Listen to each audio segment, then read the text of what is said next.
ان اللہ و ملائکتہ یصلون علی النبی یا ایھا الذین آمنوا صلوا علیہ وسلموا تسلیما صلو علی الحبیب الصلاۃ والسلام علیک یا سیدی یا رسول اللہ وعلی آلک و اصحابک یا سیدی یا حبیب اللہ الصلاۃ والسلام علیک یا سیدی یا نبی اللہ وعلی آلک و اصحابک یا سیدی یا نور اللہ سبحان ربک رب العزت عما یصفون وسلام علی المرسلین والحمد للہ رب العالمین والصلاۃ والسلام علی سید المرسلین اما بعد فاعوذ باللہ من الشیطان الرجیم بسم اللہ الرحمن الرحیم۔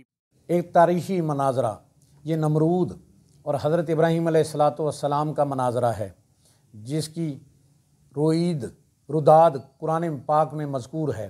نمرود کون تھا؟ نمرود بڑے تنتنے کا بادشاہ تھا۔ سب سے پہلے اس نے اپنے سر پر تاج شاہی رکھا اور خدائی کا دعویٰ کیا۔ یہ ولد الزنا اور حرامی تھا۔ اس کی ماں نے زنا کیا جس سے نمرود پیدا ہوا تھا۔ سلطنت کا کوئی وارث پیدا نہ ہوگا تو بادشاہت ختم ہو جائے گی، لیکن یہ حرامی لڑکا بڑا ہو کر بہت اقبال مند اور بہت بڑا بادشاہ بن گیا۔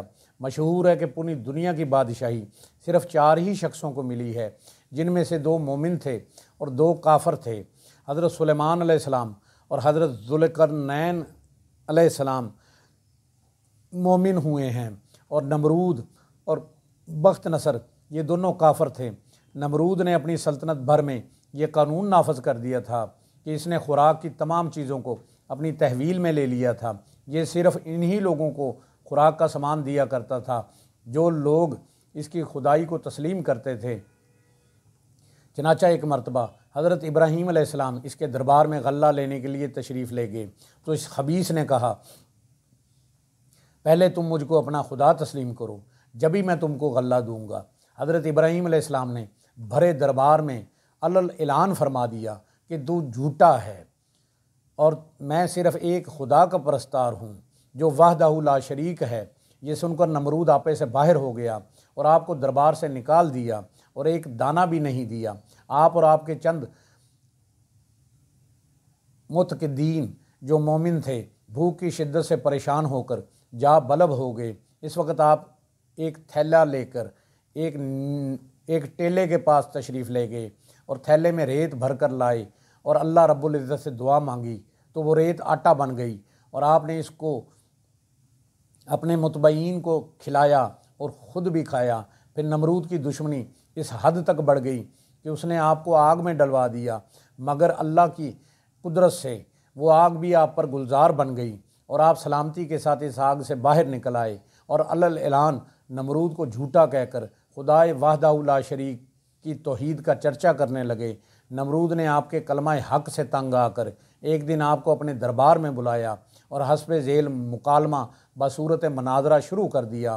نمرود، اے ابراہیم، بتاؤ تمہارا رب کون ہے جس کی عبادت تم لوگوں کو دعوت دے رہے ہو، جس کی عبادت کی تم لوگوں کو دعوت دے رہے ہو۔ حضرت ابراہیم، اے نمرود، میرا رب وہی ہے جو لوگوں کو جلاتا اور مارتا ہے، جو لوگوں کو زندہ کرتا ہے اور مارتا ہے۔ نمرود، یہ تو میں بھی کر سکتا ہوں۔ چنانچہ اس وقت اس نے 2 قیدیوں کو جیل سے دربار میں بلوایا۔ ایک کو موت کی سزا ہو چکی تھی اور دوسرا رہا ہو چکا تھا۔ نمرود نے پھانسی والے کو تو چھوڑ دیا اور بے قصور کو پھانسی دے دی اور بولا کہ دیکھ لو، جو مردہ تھا میں نے اس کو جلا دیا اور جو زندہ تھا میں نے اس کو مردہ کر دیا۔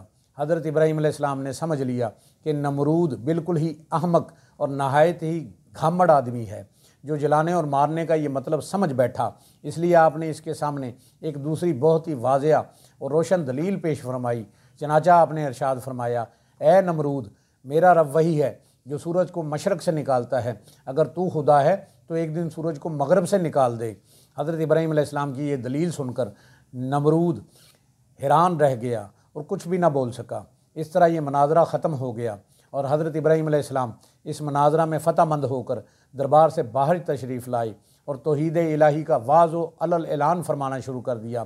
قرآن پاک نے اس مناظرہ کی روداد ان لفظوں میں بیان کی ہے، اے محبوب، کیا تم نے نہ دیکھا تھا اسے جو ابراہیم سے جھگڑا اس کے رب کے بارے میں، اس پر کہ اللہ نے اسے بادشاہی دی، جبکہ ابراہیم نے کہا کہ میرا رب وہ ہے جو جلاتا اور مارتا ہے۔ بولا میں جلاتا ہوں اور مارتا ہوں۔ ابراہیم نے فرمایا تو اللہ تو سورج کو لاتا ہے پورب سے، تو اس کو پچھم سے لے آ۔ تو ہوش اڑ گئے کافر کے، اور اللہ راہ نہیں دکھاتا ظالموں کو۔ اس واقعے سے کچھ سبق حاصل ہوتے ہیں۔ حضرت ابراہیم علیہ السلام کی توحید کے اعلان پر پہاڑ کی طرح قائم رہے، نہ نمرود کی بے شمار فوجوں سے خائف ہوئے، نہ اس کے ظلم و جبر سے مرعوب ہوئے، بلکہ جب اس ظالم نے آپ کو آگ کے شعلوں میں ڈلوا دیا، اس وقت بھی آپ کے پائے عزم و استقلال میں بال برابر لغزش نہیں ہوئی، اور آپ برابر نعرہ توحید بلند کرتے رہے۔ پھر اس بے رحم نے آپ پر دانہ پانی بند کر دیا، اس پر بھی آپ کے عزم و استقامت میں ذرا برابر فرق نہیں آیا۔ پھر اس نے آپ کو مناظرے کا چیلنج دیا اور دربار شاہی میں طلب کیا، تاکہ شاہی روب و دبدبہ دکھا کر آپ علیہ السلام کو مرعوب کر سکے، لیکن آپ نے بالکل بے خوف ہو کر مناظرے کا چیلنج قبول فرما لیا، اور دربار شاہی میں پہنچ کر ایسی مضبوط دندان شکن دلیل پیش فرمائی کہ نمرود کے ہوش اڑ گئے، اور وہ ہکا بکا ہو کر لاجواب اور خاموش ہو گیا، اور بھرے دربار میں اس کلمہ حق کی تجلی ہو گئی۔ حق آیا اور باطل مٹ گیا، بے شک باطل کو مٹنا ہی تھا۔ بلاآخر حضرت ابراہیم علیہ السلام کی صداقت و حقانیت کا پرچم سر بلند ہو گیا۔ نمرود ایک مچھر جیسی حقیر مخلوق سے ہلاک کر دیا گیا۔